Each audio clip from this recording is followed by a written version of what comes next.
ఇప్పుడు సినిమాలో దూరంగా ఒక కోట గురించి చెప్పారు కదా ఫ్రెండ్స్. నాకు చిన్నప్పటి నుంచి అక్కడికి వెళ్ళాలని అనుకుంటునేవాడిని ప్రతిసారి కూడా. కానీ చుట్టుముట్టు నీళ్లు ఫుల్ ఉంటాయి, వెళ్ళలేమన్నమాట. ఈసారి చూస్తే నీళ్లు కొంచెమే ఉన్నట్టున్నాయి. ఈసారి ఆ పైకి వెళ్ళి ఏముందో చూడాలని నిర్ణయించుకున్నాను. చూడడానికి చాలా విచిత్రాలు ఉన్నాయి. అదిగో ఆ నీటి మధ్యన కొండ మీద కోట ఉంది, చూసావా? అది జలదుర్గం. ఆయుధాలు గుర్రాలు అక్కడే ఉండేవి. శత్రువులు వచ్చారనుకో. ఆ కోట దగ్గరికి ఎక్కడుందంటే ఇక్కడ బీచ్ పల్లి ఉంది, చూసారా? బీచ్ పల్లిలో ఆంజనేయ స్వామి ఉంటాడు. ఆంజనేయ స్వామి బీచ్ పల్లి పక్కనే బ్రిడ్జి ఉంటుంది.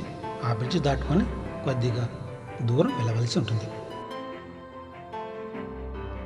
చూసారా ఫ్రెండ్స్, అక్కడ కోట ఉంది చూసారా?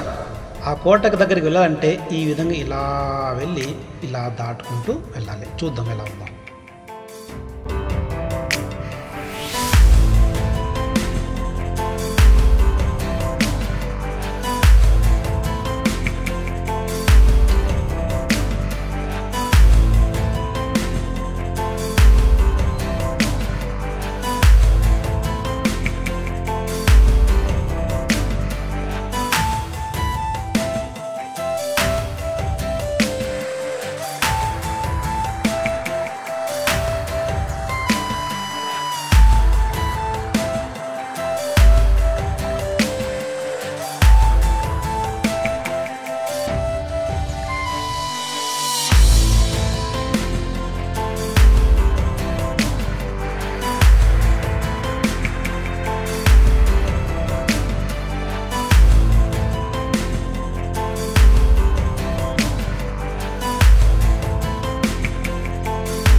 ఇక్కడ పెద్ద పెద్ద రాళ్ళు కనిపిస్తుంది, చూసావా? ఇవి మొత్తం భూమి నుంచి పైకి ఒక 5 అడుగులాగా ఎత్తే ఉన్నట్టున్నాయి. నిజానికి నీళ్ళు వచ్చినప్పుడు ఇక్కడ ఒక రాయి కూడా కనిపించదు. మొత్తం నీటితోటి మునిగిపోయి ఉంటుందన్నమాట.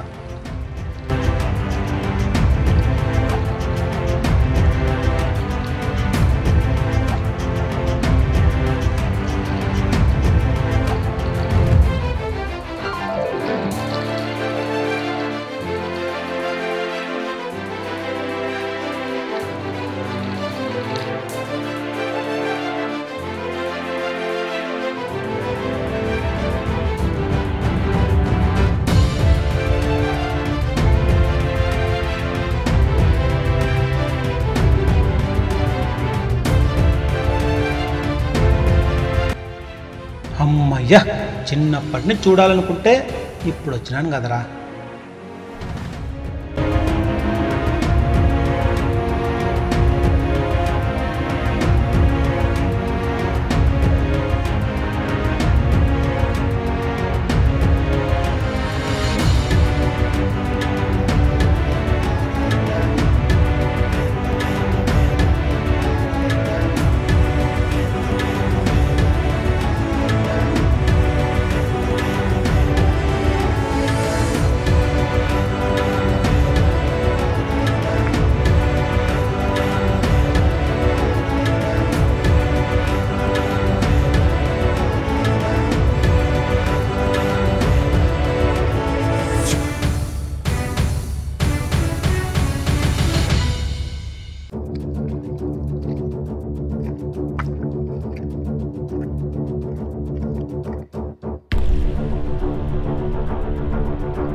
చూడండి ఫ్రెండ్స్, ఇక్కడ మొత్తం కోట ఒక రాయిని యూజ్ చేయకుండా మొత్తం మట్టితోనే కట్టారు. ఇక్కడ పెద్దగా ఒక రౌండ్గా మధ్యలో ఒక ఖాళీ ప్లేస్ ఉన్నట్టుంది. మొత్తం చెట్లు పెరిగి నిండిపోయినాయి. చూడొస్తున్నారు ఫ్రెండ్స్, చుట్టుముట్టు కోట మొత్తం మట్టితో నిర్మించారు.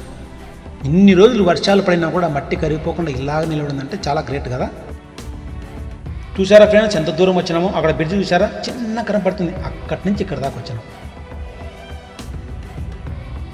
ఈ కోట అనేది పూర్వం రాజులు మధ్యలో ఒక సెక్యూరిటీ లాగా పెట్టుకొని ఆయుధాలు పెట్టుకొని శత్రువులను చూడడానికి నిర్మించుకుని ఉన్నట్టున్నారు.